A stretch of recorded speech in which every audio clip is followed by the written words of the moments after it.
Right ఇక top 3 breaking news. Vikarabad జిల్లా తాండూరు నియోజకవర్గంలో మిషన్ భగీరథ నీళ్లు మాయమయ్యాయి. కాంగ్రెస్ రాకతోనే మంచినీటి కష్టాలు మొదటికొచ్చాయి. మహిళలు ఆత్మగౌరవంతో బతకాలనే ఉద్దేశంతో తెలంగాణ తొలి ముఖ్యమంత్రి కేసీఆర్ ఇంటింటికి నల్ల ద్వారా నీరిస్తే కాంగ్రెస్ పాలకులు నల్లాలన్నీ పడావు పెట్టారు. దీంతో పెద్దమూల్ మండలంలోని ఎర్రగడ్డ తండా, సిద్దన్న మడుగు తండా వాసులు పడరాని పాట్లు పడుతున్నారు. తాగునీటి కటకటతో నరకం అనుభవిస్తున్నారు. ఇంటిల్లిపాది బిందెలు పట్టుకుని నీటి బొట్టు కోసం చెరువులు, కుంటాల బాట పడుతున్నారు. ఇప్పటికైనా ప్రభుత్వం పాలనపై దృష్టి పెట్టి నీటి కష్టాలు తీర్చాలని జనాలు డిమాండ్ చేస్తున్నారు. మరింత సమాచారం మా ప్రతినిధి మహేష్ అందిస్తారు. ప్రారంభం నుంచే వికారాబాద్ జిల్లా తాండూరు నియోజకవర్గంలోని పెద్దములు మండలం ఎర్రగడ్డ తండాలో నీటి కష్టాలు మొదలైన పరిస్థితి కనిపిస్తూ ఉంది.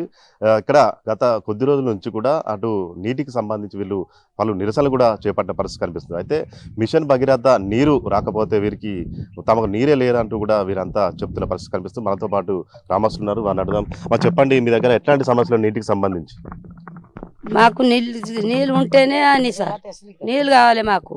కేసీఆర్ నీళ్ళు లేకపోతే మాకు ఏం లేవు సార్, చచ్చిపోతాం మేము. నీళ్ళు మాకు ఉండాలి, మాకు రొట్టె వద్దు కానీ నీళ్ళు ఉండాలి సార్. మాకు నీళ్ళు ఉంటేనే మేము బతుకుతాము. ఈ గడ్డ మీద నీళ్ళు లేవు, బోరులు లేవు, ఏం లేవు సార్. అయితే మేము ఎట్లా చేయాలి మీకే తెలుసు. అది బోరు లేదు, ఇక్కడ ఏం లేదు.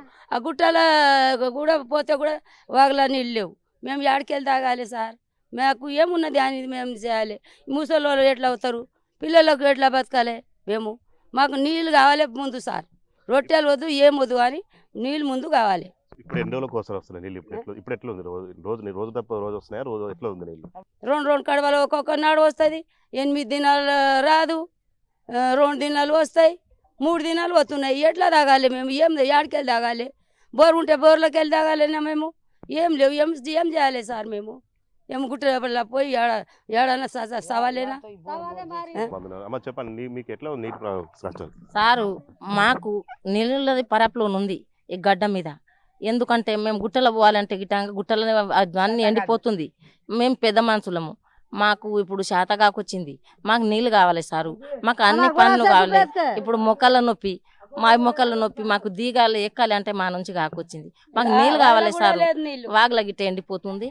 మేము ఆడవిళ్ళలో యాడికెళ్ళి తెచ్చి యాడికెళ్ళి వాడకం చేయాలి సారు. మీదే చెప్పండి అని. సరేనా?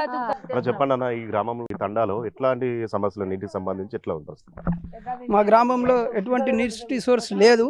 అయితే మిషన్ భగీరథ స్టార్ట్ అయినప్పటి నుంచి, మాకు మిషన్ భగీరథ నీళ్ళు వస్తున్నప్పటి నుంచి గ్రామంలో ఉన్నాము. అయితే ఆ మిషన్ భగీరథ నీళ్లు బంద్ అయితే మాకు బోర్స్ కానీ ఏది లేదు. మా గ్రామంలో ఒక 3-4 కిలోమీటర్లు కిందికి పోతే చెరువు ఉంటుంది. గుట్ట దాదాపు 1000 మీటర్ల ఎత్తు లోపల గుట్టు ఉంటుంది. అక్కడ నుంచి నీళ్ళు ఎత్తుకొని రావడం చాలా ఇబ్బందికరంగా ఉంటుంది. అయితే మిషన్ భగీరథ వాటర్ ఎప్పుడైతే ఆగుతుందో అప్పటి నుంచి మాకు స్నానానికి కూడా నీళ్ళు లేకుండా చాలా ఇబ్బందిగా ఉంటుంది. ఇక నీళ్లు తాగడానికి నీళ్ళు కూడా దొరకని పరిస్థితి. మొత్తంగా చూసినట్లయితే ఇటు ఎర్రగడ్డ తండాలో మాత్రం ఇటు నీటికి సంబంధించి కష్టాలు అయితే మొదలైన చెప్పాలి. ఎండాకాలం ప్రారంభం నుంచి ఇదే పరిస్థితి ఉందని కూడా గ్రామస్తులు చెప్తున్న పరిస్థితి కనిపిస్తూ ఉంది. అయితే మిషన్ భగీరథ నీరు వస్తేనే తమకు నీళ్లు ఉంటాయి, లేకపోతే ఆ నీళ్ల కోసం కిలోమీటర్ల వెళ్ళి ఆ నీళ్లు తెచ్చుకునే పరిస్థితి అయితే ఉన్నదని కూడా ఇక్కడ ఎర్రగడ్డ తండా వాసులు చెప్తున్న పరిస్థితి కనిపిస్తుంది. మొత్తంగా చూసినట్టయితే అటు వికారాబాద్ జిల్లా, ఇటు తాండూరు నియోజకవర్గంలో అటు పెద్దెముల మండలం కావచ్చు, ఇటు బషీరాబాద్ మండలం కావచ్చు, ఇతర పలు తండాలో మాత్రము నీటికి సంబంధించి తీవ్రమైన కష్టాలు ఉన్నాయని కూడా తండావాసులు చెప్తున్న పరిస్థితి కనిపిస్తూ ఉంది. కెమెరామెన్ మధుతో మహేష్ న్యూస్, తాండూరు నియోజకవర్గం.